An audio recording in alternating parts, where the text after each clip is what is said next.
And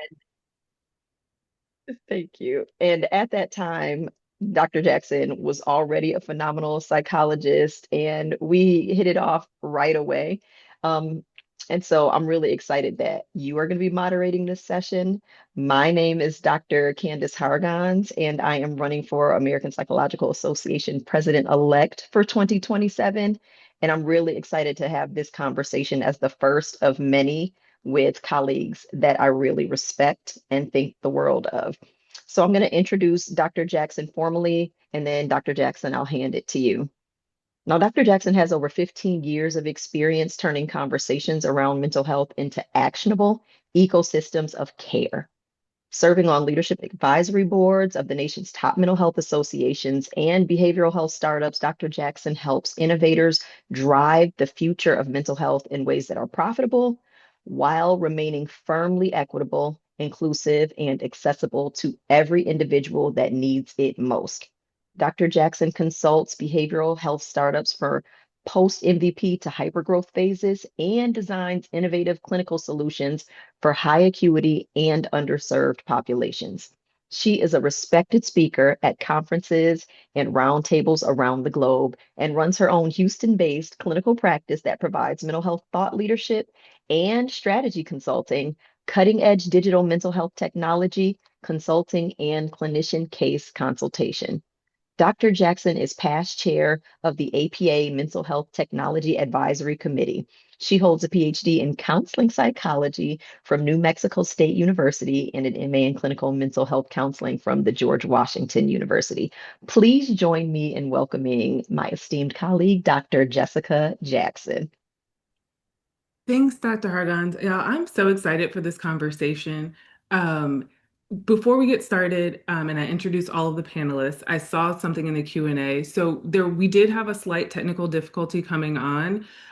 So what I will ask all the panelists is when I do introduce you, just wave so folks know who you are, because the Q&A is saying they cannot see your name. So I want to make sure they know who is speaking when they are speaking. Also, in the chat, folks, under participants, it does have their name. So if you're looking for someone's name because you're wanting to check out their work, I encourage you to check out the participant list in the chat. So as I mentioned, I'm really excited about this. I am excited for those who have not met Dr. Hargons before. Highly, highly encourage you as you think about elections to think about the work she's done. As she mentioned, I met her in 2019. APA used to have a program where they would send psychologists to the different psych associations globally. And so Dr. Hargons and I got to go to South Africa and meet with their psychological association. And it was such a great experience. And it helped to really think about worldview. So I know that is something that she's always considering in her work is the worldview of psychology. And that also brings us to being able to offer continuing education credits. So, speaking of worldview, we are sponsored today by the DEAR Project. So, thank you so much, DEAR Project, for all of the continuing education credits that are sponsored for today's webinar. We are very grateful for their partnership and support in helping to make this conversation accessible to psychologists and mental health professionals across the country. The DEAR Project is approved by the American Psychological. Ooh, I apologize. Is approved by the American Psychological Association to sponsor continuing education for psychologists. The DEAR Project maintains responsibility for this program and its content, and there are no known conflicts of interest for this program, and there's no commercial support for the continuing education program or any of its instructors. So today's conversation is APA and CAN, and it's influencing the digital narrative webinar. So the goal is to really explore how psychology can engage more effectively in digital spaces. And we have some spicy questions, so I'm excited about that. But really, as you think about how social media, artificial intelligence, generative artificial intelligence, and digital content are increasingly shaping how people access information about mental health, psychologists have a really important opportunity and a responsibility to ensure that evidence-based knowledge reaches the public in ways that are accurate, engaging, and impactful.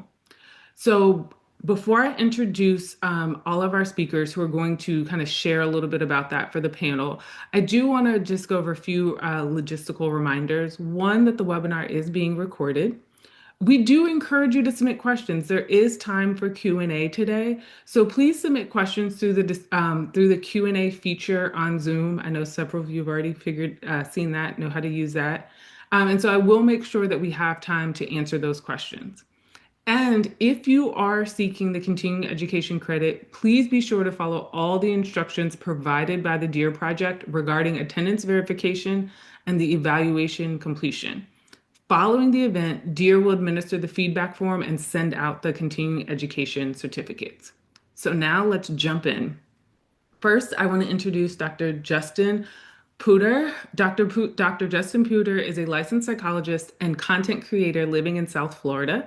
He has been creating content since 2019 with the aims to reduce mental health stigma and help people better understand themselves and their relationships. He's a co-owner of a private practice, which he runs with his much better half and also psychologist, Dr. Jackie. You can find him on Instagram at a modern therapist. So, Dr. Puder, feel free to drop that Instagram tag in the chat if folks are interested in learning more about your work. Next up, we have Dr. Ebony Butler. Dr. Ebony Butler is a licensed psychologist, speaker, and entrepreneur focused on helping Black women and women of color heal, grow, and reclaim their power. She specializes in trauma recovery, self worth, and culturally relevant mental health care. She is the creator of My Therapy Cards, which I'm a fan of. So if y'all haven't seen them, check them out. And My Therapy Cards are a self-exploration toolkit for women of color. And she is the founder of The Couch Reimagined, which supports therapists in building purpose-driven, profitable brands. Known for her down-to-earth style and clinical insight, Dr. Ebony blends psychology, storytelling, and strategy to make healing more accessible and affirm that people's stories deserve care. And you can find Dr. Ebony at Dr. Ebony Online on Instagram. So if you want to drop that tag. We are also joined by Dr. Lauren Fogel Mersy. Dr. Lauren Mersy is a licensed psychologist and a sex certified sex therapist and a certified emotionally focused couples therapist. She specializes in sexual health and relationships and owns her own private practice in Minnesota. She's the co author of the book Desire, an inclusive guide to navigating libido differences in relationships. I love that title. You can find her on Instagram and Facebook at Dr. Lauren Fogel Mersy. So if you want to drop your tag as well. And finally, our last panelist is Dr. Candice Nicole Hargons. She is an award-winning psychologist and associate professor at Emory University's Rollins School of Public Health, where she studies sexual wellness and liberation. With over 90 published articles, Dr. Hargons has made substantial contributions to the field, positioning herself as one of the leading experts in her discipline. Her innovative work has been widely recognized and featured in major podcasts and publications such as The Huffington Post, Essence, Ebony, Wall Street Journal, Women's Health, Blavity, Cosmopolitan, and the New York Times. So listen, all the insights. For anyone who reads any of those, you can see the wide array of an audience that Dr. Hargons already has. And as a thought leader, she continues to shape the conversation around sexual and mental health, advocating for liberation and wellness within marginalized communities. Her debut book, Good Sex Stories, Science, and Strategies for Sexual Liberation, was published by Row House in February 2025. I have a copy, y'all go get a copy. It's really good. So we're going to jump in with our first question. I just want to start it off because I think this is something that I've seen a lot of in the digital space. We use the term misinformation a lot. And there are many folks who are saying we're living in an era of misinformation, thinking about AI generated content, where it comes from. And so I want to start off asking all of you, and we can let's start with you, Dr. Hargons. Why is it important for psychologists to have a strong presence in shaping the digital narrative in this era of misinformation? I think that's a dope question. And I think in the past 5 weeks, we've seen evidence of why. Because there are a lot of people who really value our profession and want to be connected to it and hear the language of our profession, and yet they don't have a firm grasp of what that language means, what it takes to get here, and the ethical consideration of like how we do what we do well. And so if psychologists who have the training, who have the community, and who have the insights, clinical and evidence-based through research, aren't the people who are forwarding information and building platforms and disseminating in ways that people actually want to hear and listen to, then we miss the mark and other people take up the mantle.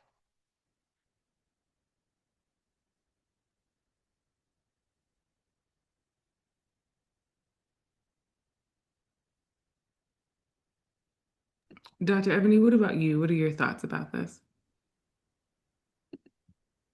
Oh, I think you're mute. Uh-huh. Yep. Yeah. Gonna get it together.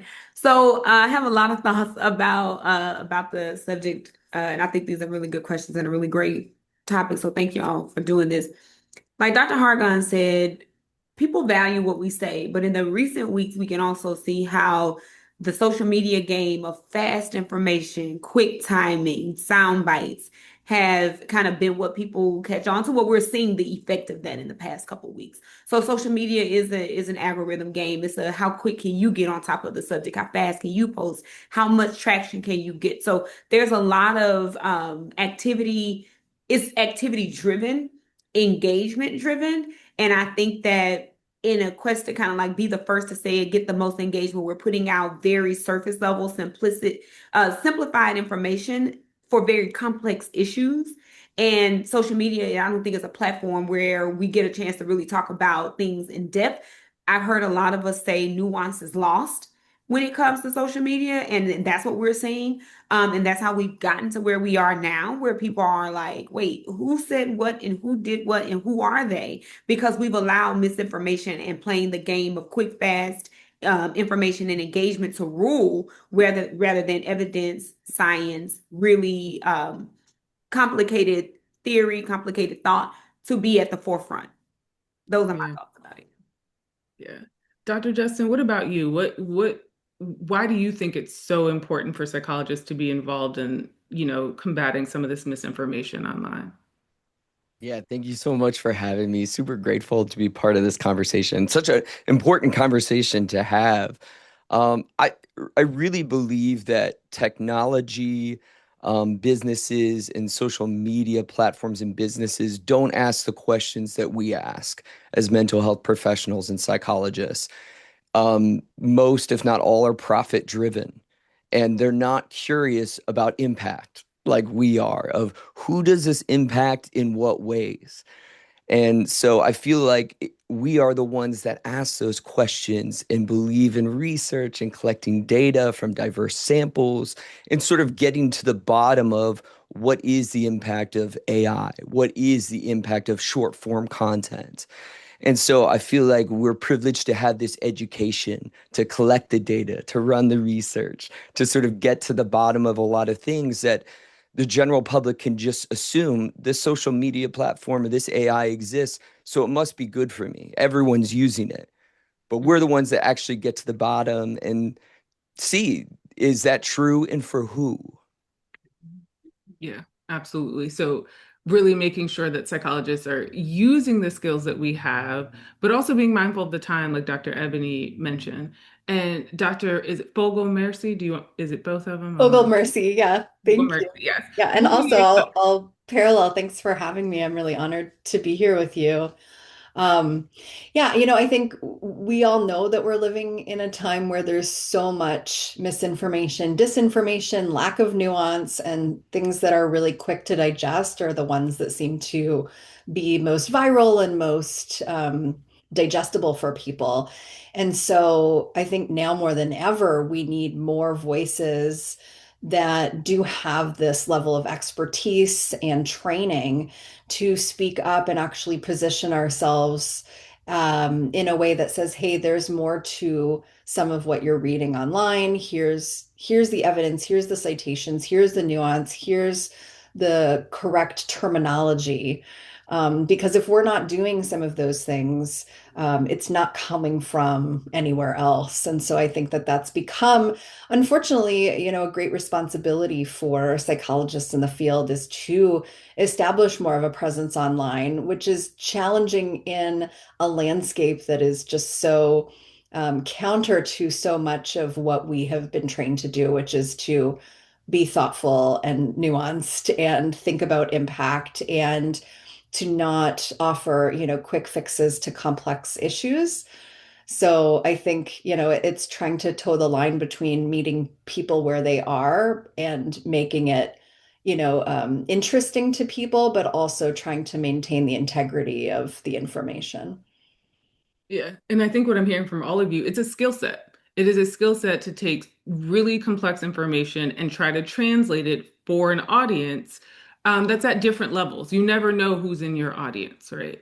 And because we're all here to learn, I think, something that's probably would be helpful to participants joining us today is how can psychologists do that? How can we take these kind of complex topics and be able to translate them into what feels digestible while also maybe trying to consider the nuance, trying to still be intentional and thoughtful.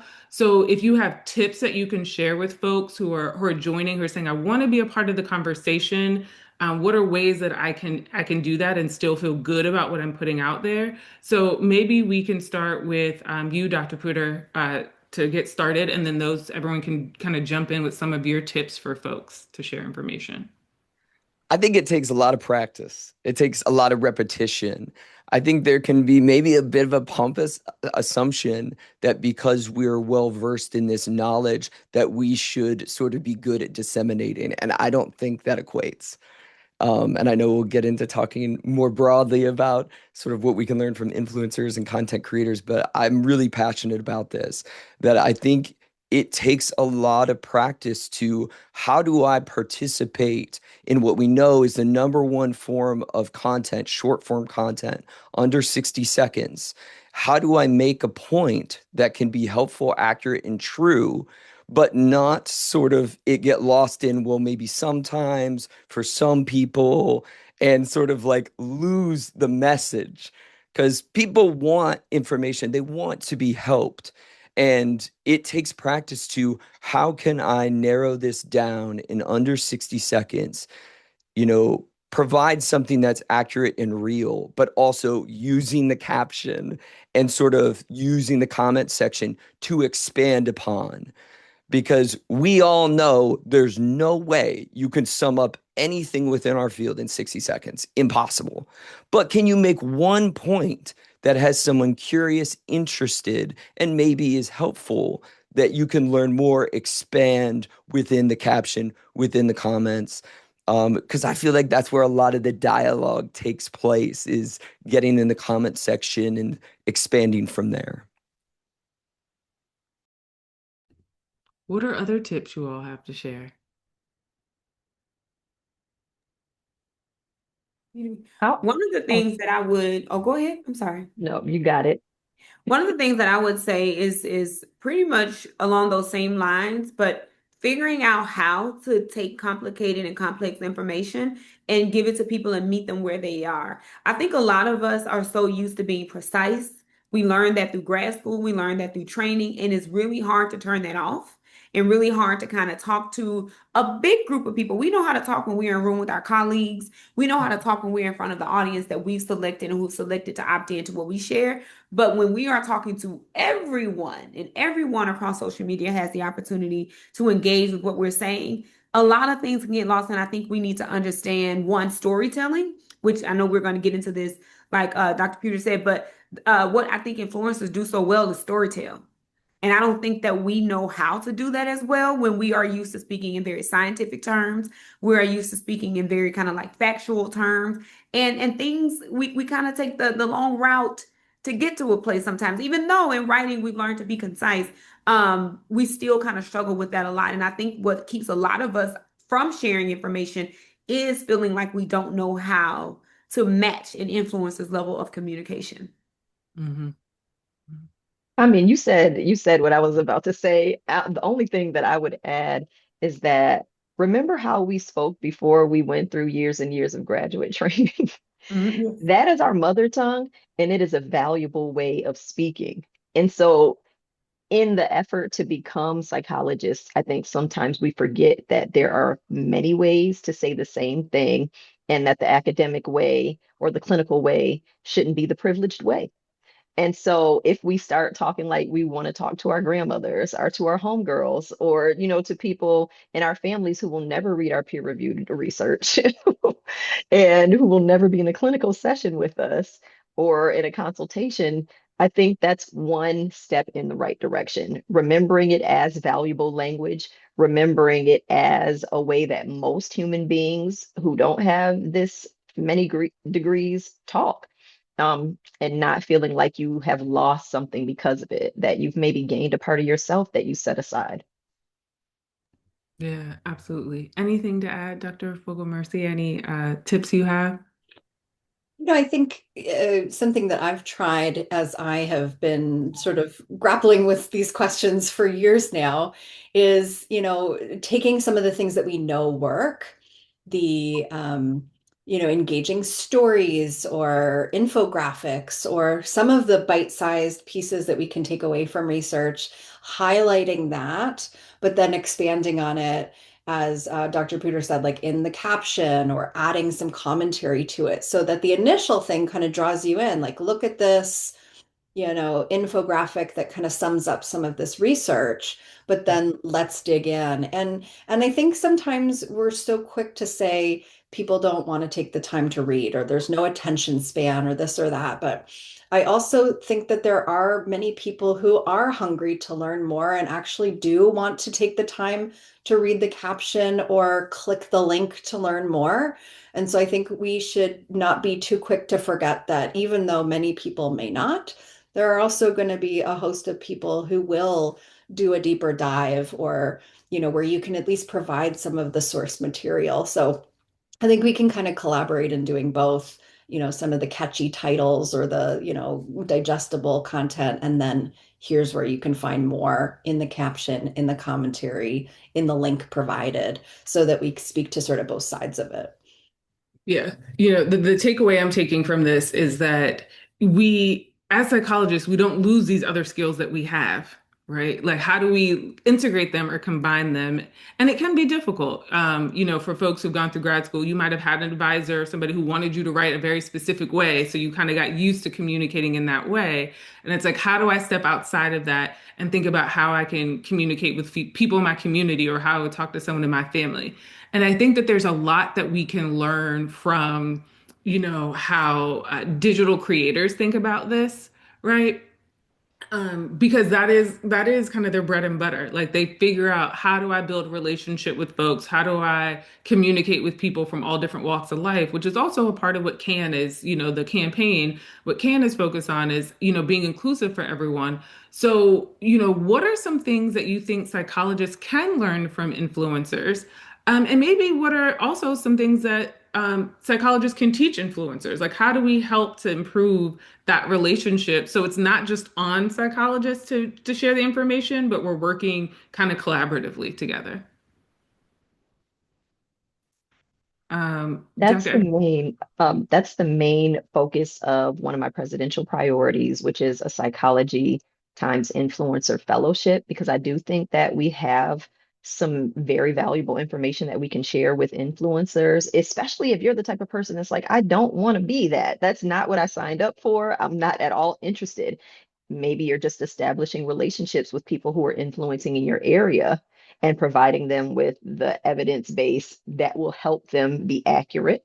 And for some of us who really do want the skill set and we did not receive it in our graduate training, there's a part of it that's a curriculum for graduate training so that it can be shaped in a way that helps us with that. But also, maybe you're learning from people who've been doing this for years and they have been hitting the hurdles and figuring it out, like Justin suggested, and like messing up, starting again, like Ebony suggested, and maybe there's a way that we learn together so that we don't have to be the sole source of knowledge, and that their expertise can be beneficial to us. Yeah, Dr. Ebony, how do you think about this? I think that I love when I saw the psychologist and influencer fellowship, I was like, oh my God, this is such a great partnership. I think that for me personally, I do study influencers and I'm like, what are you saying now? What's the trend now? How are you telling that story? What's the what's the thing now? But that's just because I'm just interested in it. So I think where we can learn more is we can learn how to communicate complex ideas simply. I kind of stated that before. We can understand from them. I know we talk a lot about community, but I really think they do a really good job of engaging people and building real community, getting that engagement. I was watching an influencer yesterday who shared why they put comments so and so in the chat. I know it's annoying to us, but using those strategies in that way ups engagement to get more people to understand who you are, more eyes on the things that you do, more brand awareness, more information sharing, and just disseminating broadly. So those strategies there, like come in need if you want this outfit, or just kind of that's how you talk to your community. Like you would do that in a classroom, raise your hand if you agree, or things like that. And it seems like we just lose it when we get on social media. We lose all those tools, and I think we can learn that from influencers. What I think they can learn from us, as we've seen recently, is ethics, learning what to talk about, how to talk about a thing, learning when to say no, some subjects are off limits, or how to reshape those conversations so that they're more broad and not targeting somebody that you can easily identify. I also think we can help them understand the limits of self-diagnosing and like how to not generalize all things and how to take what somebody is saying and apply that, like limiting the amount and reducing the amount of kind of diagnoses that we're just assigning to people off of general behaviors and characteristics, and understanding very different cultural perspectives and how all the systems that are at play. I think we can have conversations that will help both people understand from those different sides. Yeah, absolutely. The ethics piece, I'm like, one thing about psychologists is we're going to be thinking about a boundary. You know, we have a license. Dr. Fogel Mercy, what about you? Anything you think that we could be learning from digital creators or that they could learn from us? Yeah, I think, we've already talked about some of the things that we can really take from them in terms of, the real work that they many of them have put into learning the craft of putting out information. Like Dr. Puder said, like it's not just a natural thing that comes to us. You actually have to sort of study and learn how do you create content for a global audience. Um, and I think, one of the things that we can be doing because we consider ethics, because we have some more maybe discernment, taught to us over the years through our schooling, is to also help share more media literacy and do some teaching around media literacy, right? How do you know in this age of misinformation what to look for, which voices to listen to, how to discern whether content is meant for you or not? And I think there's a lot of different ways that we can do that through disclaimers, through specific content around media literacy and doing some teaching around that, and just using some of our own judgment to sort of show, the global population, like, here's how I sift through some, misinformation. Here's how I decide whether something is speaking to my situation or not. And I think that that's something that is unique to us in being able to maybe create more and share more along those lines. And I think that can really help, hopefully, influencers who are not in the psychology field maybe pick up a bit of that and start applying some of those nuances more and more to their content. Yeah, I love the discernment phrase, right? Because that's what algorithms are trained to do. We can all have a moment and then see something and immediately be like, oh, that's for me. That they talking to me. And maybe not, right? Like that's how we get folks sometimes using the terms out of the context of what they meant, right? We use terms like gaslighting and different things because we see something and instantly, like, oh, that was for me. But it's also the algorithm doing what it was supposed to do, which is catching you at a moment, right? Dr. Puder, anything that you want to add about what we can learn with digital creatives and influencers? Yeah, I just like what Dr. Ebony said so much because to me it brings up like respect. And I'm not gonna call any of my friend colleagues out by name, but a lot of times when people hear the phrase influencer, there's not a good reaction that comes from, our community. And that's why I really like the phrase content creator. And it's not about wordsmithing or whatever, but I think it gives respect to these people have a doctorate degree in studying how do you get a message, keep an audience, and create online relationships. We don't have that degree. Some of us have put a lot of time and energy in, of course, but I think what we can learn from them is certainly have mastered this craft and the language on social media and what is in the algorithm and what is popular is always changing. And so a lot of times when I get negative comments, which you'll get when you create content from people in the field, the thing I'll hear a lot is like, this is more nuanced, there's more to this. And I always say, you're absolutely right. And the issue is, if the number one communication within social media is short form, we're asking ourselves, are we going to find a way to participate in that? Or are we just going to sit on the outside and be like, well, this should be an hour-long podcast? But majority of people aren't listening to those hour-long podcasts. I love that.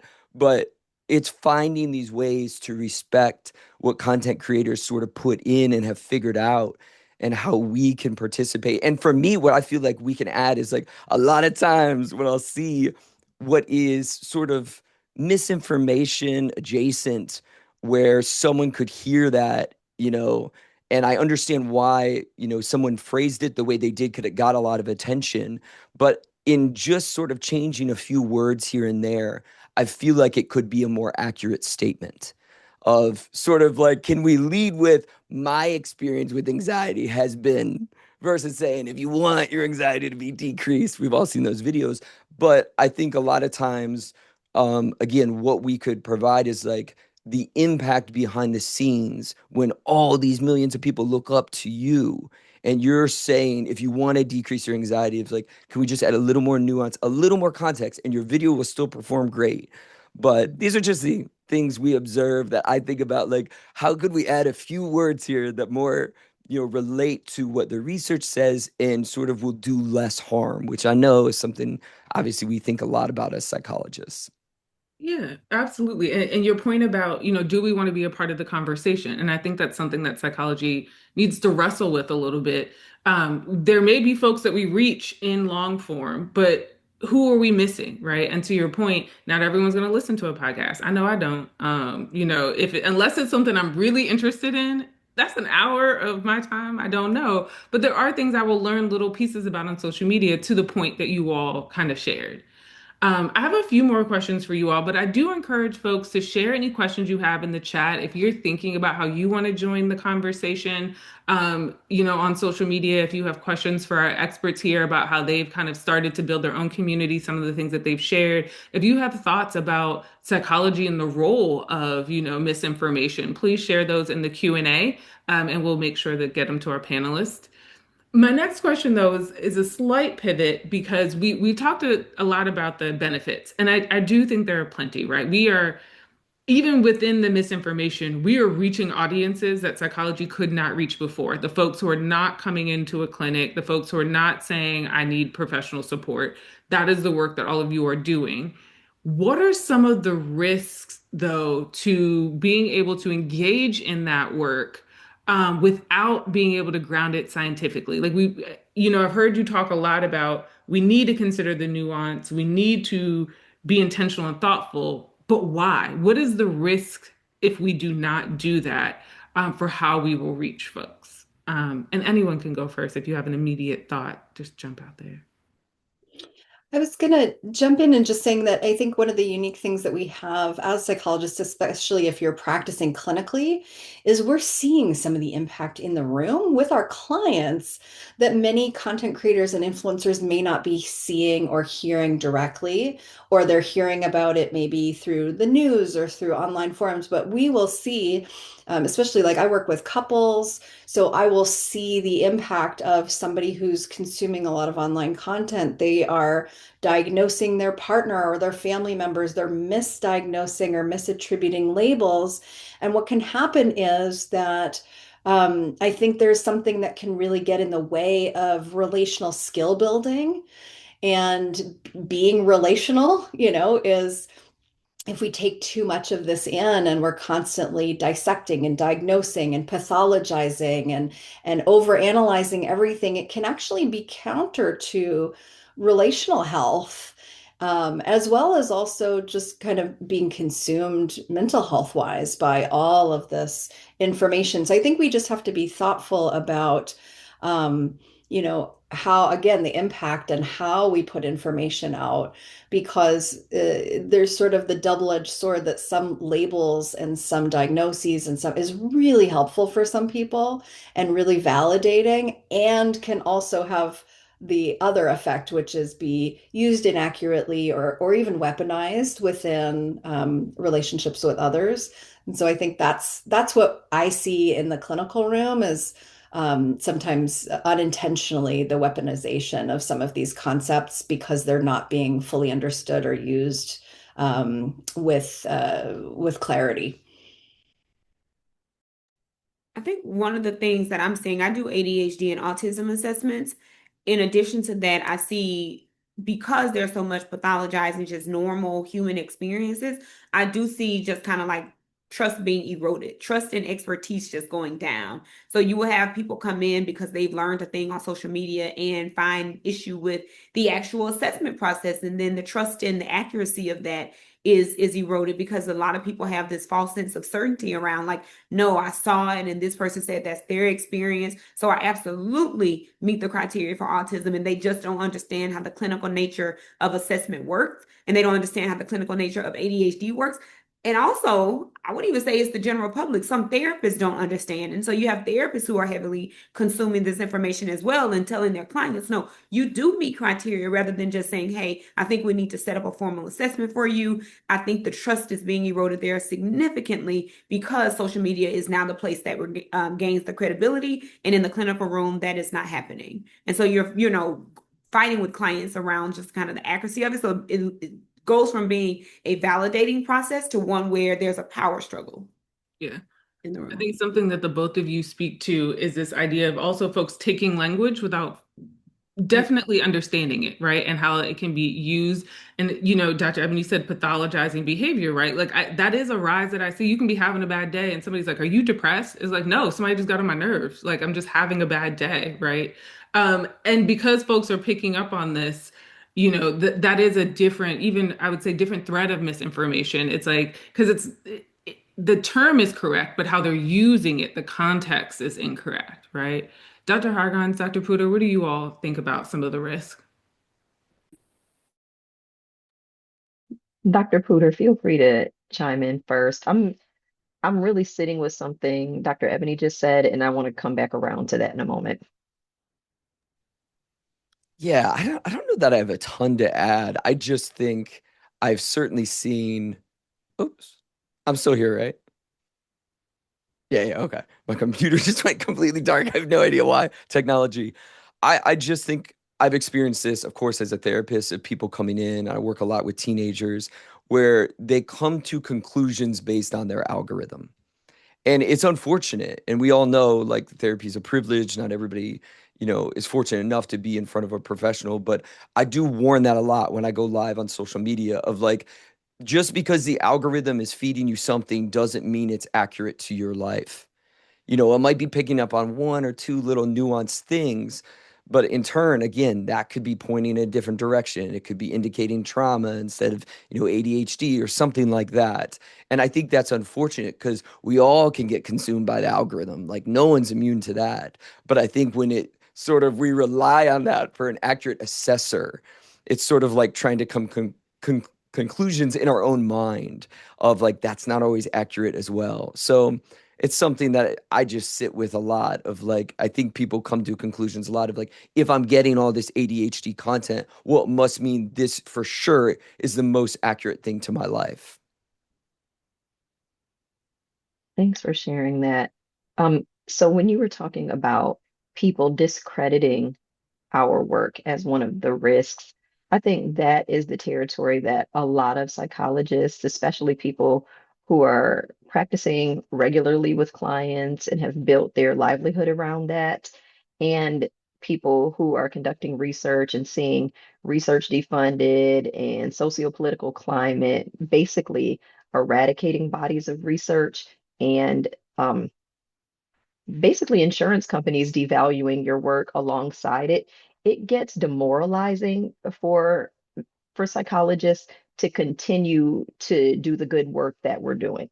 And so a part of this, and I think it's one of the critiques that I'm really open to, is that if we lean into social media, or we lean into technology, if we lean into using advances in innovation, that we are actually buying into some of the ways that our work is being devalued. And I want to push against that a bit because I think that we have an ethical responsibility to advance, we have an ethical responsibility to be at the tables with these innovations. I think that's one of the reasons I really love the work that you do, Dr. Jackson. And we have an ethical responsibility to stand up for ourselves. So, in the ways that we do that, I think we need collective power. So, when you're getting pushback from a client, and I think every client has the right to push back on a diagnosis or not, there also has to be some community supporting you around. No, you're not losing it. Like that pushback is driven by an algorithm, but also that we have enough of us in the space to say, hey, here are some reasons why you may feel X, Y, and Z. And I don't think there are enough of us doing that work yet. And so I think the pushbacks for me are very legitimate. I also think that we need to be as willing to sacrifice some of the benefits that we get from using technology at the extent to which we benefit from them. So there's got to be a balancing act. I'm thinking about AI in particular as it relates to that. But there's something to be said about us working together to make sure that if Dr. Ebony is saying it, maybe I can amplify it, right?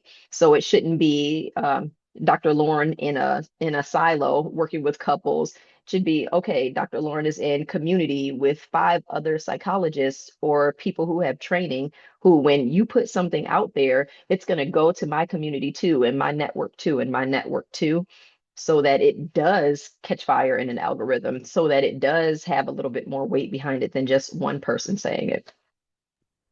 Yeah, I really appreciate that perspective. I think, ideally, I would love to see that as well. It's seeing more psychologists and influencers working together to share information, because I think to a point that Dr. Ebony made earlier is the time. And so often I see folks, because of the urgency and wanting to be a part of something that's coming to fruition, they share information that might not quite be accurate, but they are seen as an expert and as a leader. And so they don't have enough depth sometimes on the topic.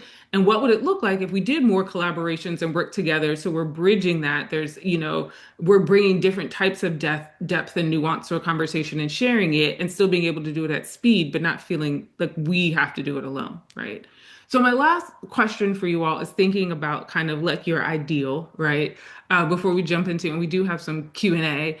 I would love to hear from you all, if the psychologist influencer fellowship that Dr. Hargons mentioned earlier is successful, what do you hope it will have? Like, what is the impact you hope it will have on the public's understanding of mental health and psychological science over the next few years?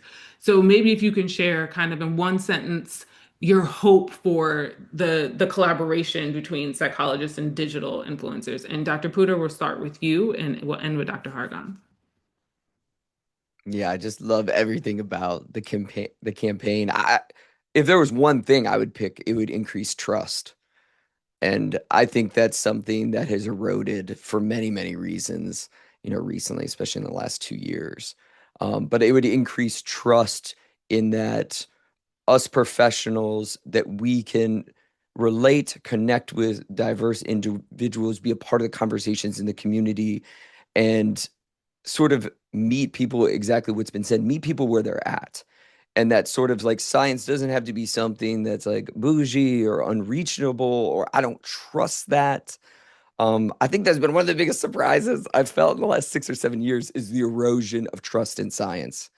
And I do feel like if psychologists aren't on the forefront of sort of doing the work to repair and participating in tough conversations and being on social media, then how would we repair that? Where that's where most people are.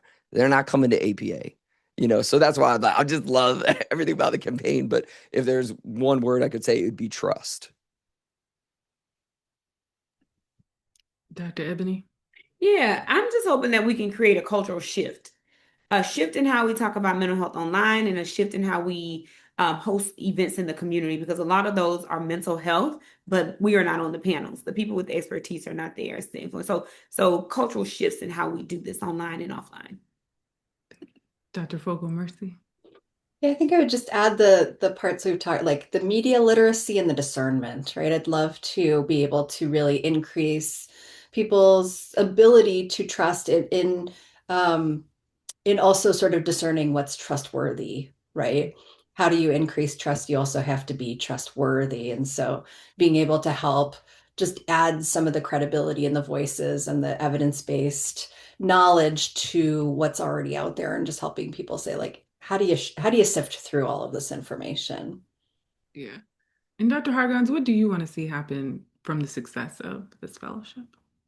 I love beginning with trust. I think that we have not earned the public's trust in the ways that the public needs us to earn their trust. And we know that our field has a lineage of ways that it has not always done right by people. And so I always see like people don't owe me trust. They don't owe me regard, respect, trust, or any of that. That's on me as a psychologist to show up in community, to Dr. Ebony's point, face to face and on social media and at tables of corporations and all of these places. That's for us to do that work. And so I want to make sure that we are trained and prepared to do it well. Because I think there are a lot of us who have the heart for dissemination, for sharing information with as many people as we possibly can share it with. We got into this profession because we wanted to help people, and the ways we help are multifaceted. So I want us to be skilled in our sharing. Yeah, absolutely. And I think speaking to that, we have a great question in the chat that I think is a strong question. About grad students and trainees, right? And I know I was in grad school when social media was really starting to take off, the influencer economy. And so someone is saying like, can any of you speak to how grad students and trainees pre-licensure can engage in these conversations, reach an online audience without getting into kind of murky territory, right? A lot of what we've talked about is this idea of an expert and then connecting, but when folks are pre-licensure, it can feel a little gray areas what they're asking. So any thoughts or tips for grad students and trainees that any of you all have? I'll start here. This is an area where I've thought about too. I think that they are in the best position. What I think happens is that they are also anxious about appearing like they know what they're talking about. So I think they have to be an expert. And what I would suggest to them is start where you are and take people along the journey with you while you're learning. Preface everything by I'm learning and let me share with y'all what I'm learning. You do not have to be an expert, but you can be a person who's bringing people behind the scenes and you still can have an impact. What I think the murkiness get into is when you try to position yourself as all but dissertation, or you rely on the credentials of the thing rather than what you actually know and what you're learning. But y'all are in the grad students are in the best position to share information because it's a journey that they can share that is very honest and authentic rather than I got my license and I'm talking about this, but you can share authentically. Here's what I'm learning about ethics, and here's the murkiness of even ethics and how I'm thinking about a thing. So you can share your thoughts around those things. Yeah, because some of my mentees are outstanding in this area, and I learn from them. I mean, I think it goes without saying that the reason everybody is named Alexis is because I'm a geriatric millennial still learning, right? So for me, it's like getting people who are native to social, who are native to AI. Like we're going to be training generations of people who, they were born in this. This was their thing from jump. I started Facebook in 2005, so I'm probably Facebook native, but all of the other stuff, I'm still figuring it out. And so I love multi-directional mentorship where I'm learning from the people that I'm also training. And so if you're a graduate student and you think that you have to be so and so PhD or PsyD or EDD to be out here sharing information, not at all. Like let's add your name to the plate as well. I was just going to add, I think the transparency is really important. And I think that's what helps with building trust, right? So having it clear somewhere in a highlight or somewhere in a reel or somewhere who you are, what your level of education is, what you're doing.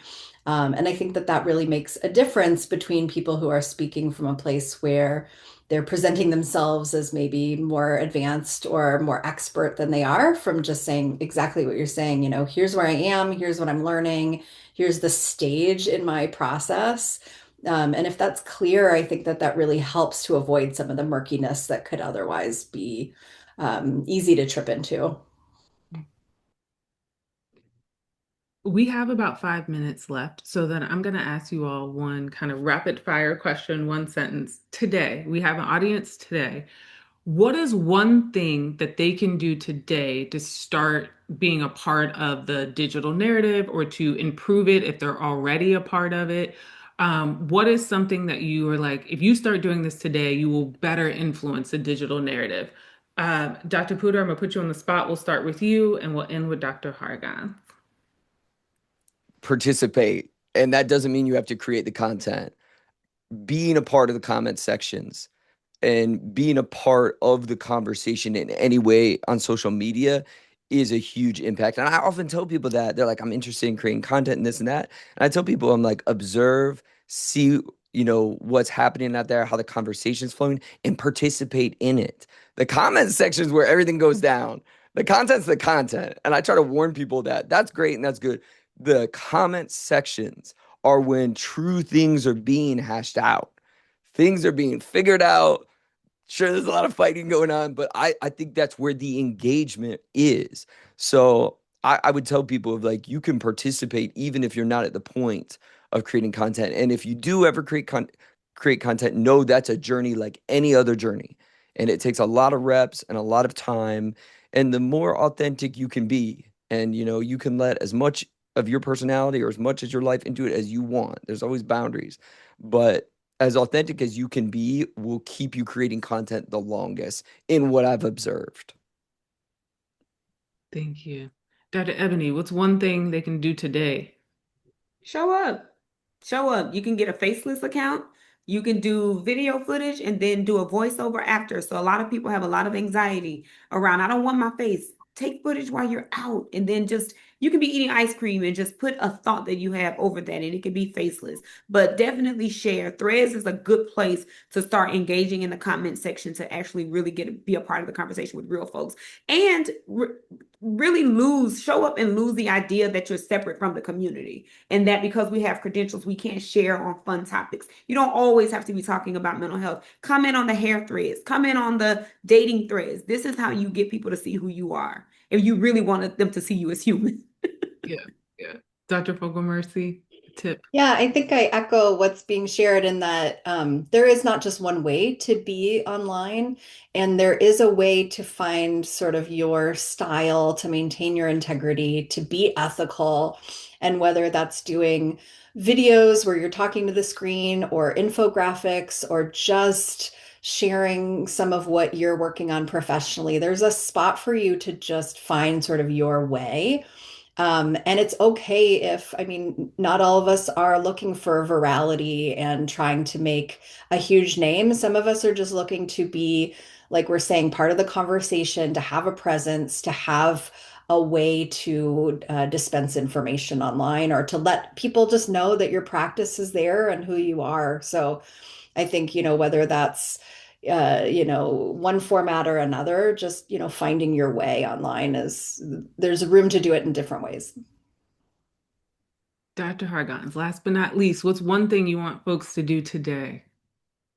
Remind yourself not to compare your journey to other people's journey. You don't know what's going to catch fire. You don't know what it takes for some people to have a platform that you might desire and all of these other components to it. Go at your pace. Go with what is realistic in your life. So if you're not a I can post everyday person, don't try to be the I can post everyday person. If you are a person that likes an audio format or a written format, and you see that other people's like reels are doing really well, you don't have to switch it up. You can stay in your lane and learn what works in your lane. Like there's Substack, there's Threads, there's TikTok. I'm never gonna go TikTok. Like I'm gonna let TikTok be for the people who talk. But I'm going to do the thing that I like to do and keep my pace and do it in ways that are meaningful to the communities that I came here to serve and that I am a part of. So I think not comparing your journey to other people's journey, because I think it's so easy, especially when we're on social media, to see a highlight reel from someone else and think, man, I'm already 10 steps behind. And in fact, that's not the case. Yeah. We're the same. I'm not on TikTok yet, and I'm not a poster every day, right? Thank you all for joining us. I really enjoyed the conversation personally. I hope you did as well.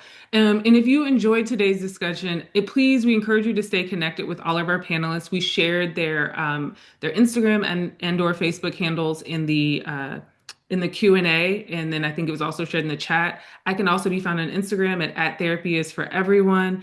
And if you feel so inclined, please follow Can for APA to stay updated on Candice's campaign for APA president. For those receiving continuing education credits, the DEAR Project will administer the webinar evaluation and distribute the CE certificates following the event. So please be sure to complete the feedback form and receive your certificate to help us continue improving future program. And on behalf of everyone involved in today's webinar, I want to extend my sincere gratitude to the panelists who I thought were amazing for sharing their expertise, insights, and experiences. Thank you again to the DEAR Project for allowing us all to get continuing education credits for today. And I hope you all have a really good afternoon. Thanks for taking an hour to spend with us. Take good care, everyone.